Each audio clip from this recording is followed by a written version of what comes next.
Welcome back to the Artie Lange Show. Sitting here with the great Jim Breuer, and you're still tight. The name of your special is a Metallica reference, and you just took a picture of us and sent it to Headfield. I'm about to, yeah. Yeah. Now, what were you saying they got going on? They're doing a film they got coming out or something? Yeah, they did this movie where it's a 3D movie. I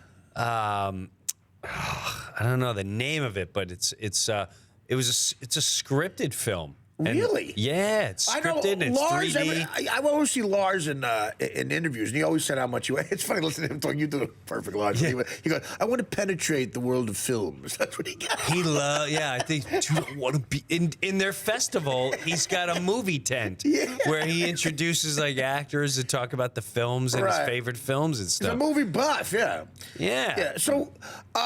So tell me about the stand-up, man. I'm so glad to hear you're back doing that. Did you go on a full tour and everything? I'm about to. Okay, but leading up to this, you didn't. No, leading up to this, I did. Okay. Leading up to this is I'm putting this to rest. Now I'm working on. So was this older material that you wanted to get out there? And this is stuff I worked on for like a year, year and a half. A lot of family stuff, some metal stuff, some old stories I want to put aside. And now you're going out. Again. Yeah, now I'm going to go out again, and then I think I'll be ready for another one by the winter. That's great, man. Yeah, I got to keep going. So you already went and toured with your dad with you? Yeah, you saw that? Happened, right? Yes. 84 years old, and he went with you. So now describe that. He's going to be 90 now. Now, so just describe that. Well, what Here, you do? I can sum it up really good. I brought my dad around. On the road. On the road, and my next book is going to be the top 10 cities that he's dropped the deuce on himself. I have my top 10. I am not even kidding. What would be up there with Cleveland, I'm hoping? Cincinnati, Ohio was a good one. Of course, sure. Right on the riverbank in front of tourists. He looked at me, gave me that look, said, I gotta go. I'm going. I knew I had about 8 seconds to find somewhere. I didn't. That's a rough 8 seconds. It's a rough 8 seconds. He dropped the deuce. People were looking around like, who's letting their dog go on the toilet out there in public? Bunch of people in Johnny Bench jerseys. So what prompted you bringing your father on tour? I've always brought him on tour. This is the first time I thought, like, I really should film him because I don't know how much longer I have with him. That's very nice. And I've been traveling him forever. But this is the first time I really documented it. And it's the first time I started probing about the war. He was in World War II. Right. And just life in general. And it was pretty powerful. Now, is he a World War II guy who opens up about it? He doesn't like talking about it. No. My grandfather was the same way. He wouldn't talk. You know, he was a prisoner of war. Got captured in the Battle of the Bulge, and not till the very end of his life did he start sort of opening up about it a little bit. And that's what blows my mind too, is these guys were prisoners and they let them go. Like, I don't know if I would let them. Yeah.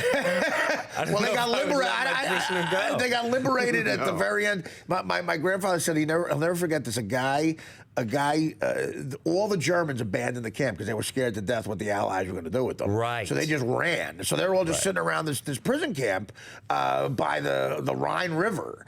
And again, my grandfather was Italian, so it wasn't a concentration camp, thank God. But they're just sitting there, and what do we do now? And eventually all these guys came in tanks, Americans, and they were throwing Hershey bars over the wall going, the war's over, Hitler's dead. That's sort of That's how they found out. My father's brother was POW too, but he talked about it all the time. Right. And he would say, hey, well, try to change me because I was a brewer. and they would say, you're not a brewer, you're a blower. Bang, bang, boom, I tell him to stick it where the sun don't shine. Yeah, because there are two kinds of guys from that. Guys like that, and the guys who just don't say a thing. There's no gray area. Some guys love talking about it. And, well, that's great. So you got that. You got a chance to do that with your dad. Yeah. And so there was a couple. There was a couple times where in the movie too, where he dropped a deuce and it was really awkward. Yeah, well, it is. That gets awkward. It's cleaning it that's just horrifying. No, I know. It goes right to your gag reflexes. It doesn't play around. No, it So doesn't. you had to do the cleaning. Yeah. So Even in public, I would just left it all over Cincinnati. Yeah, I'll give you a good one. We just came off the plane and we're taxiing to the gate, and he looks at me and he goes, I said, Dad, we're gonna be off the plane in 2 minutes. 2 minutes, we can't get. All right, I'll be all right.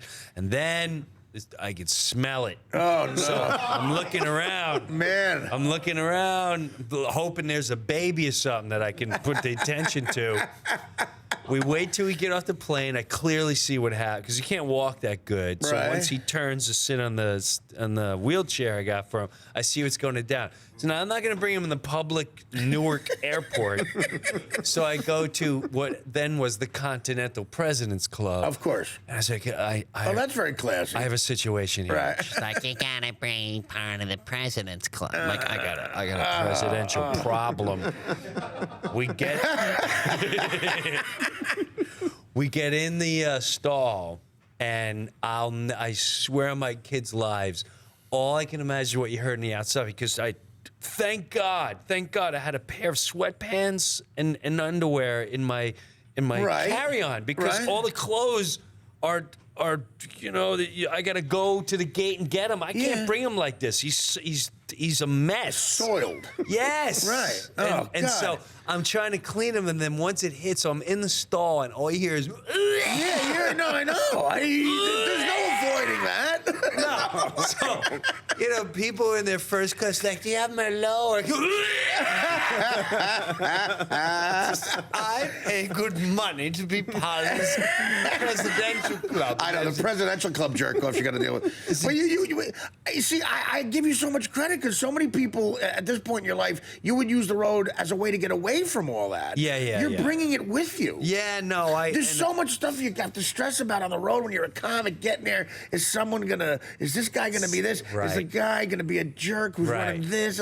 And you're dealing with that on top of it. That was a lot of stress, but I like living by example. There's a lot of people who just stick their parents away. Right. So this is your way of telling your kids, look. Yeah. That's exactly when I gotta go, you better be there. Keep a close eye on this.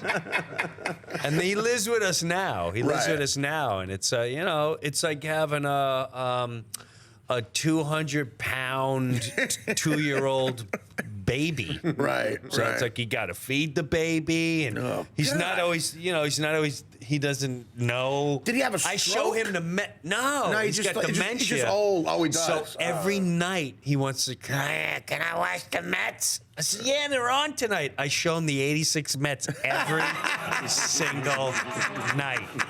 Every single night. That is a great point about dementia. You could just, like, if you're a sports fan, like the Cubs, well, unfortunately for Dan, as a Cub fan, they didn't have TV, though. Yeah, right. In 1908. Yeah, right. You can keep showing the 86 Mets. Right now, like tonight, when I left to come here, I put on, it was game 3. Ron Darling was pitching. The Mets were winning 3-0. Just keep showing him the Buckner play. Keep showing him Buckner over and over. And I keep going, like, Dad, what's this 3-0? He's pitching a great game. You see, that could work both ways. If you hate an old guy who's a Red Sox fan, you can just keep showing him the Buckner.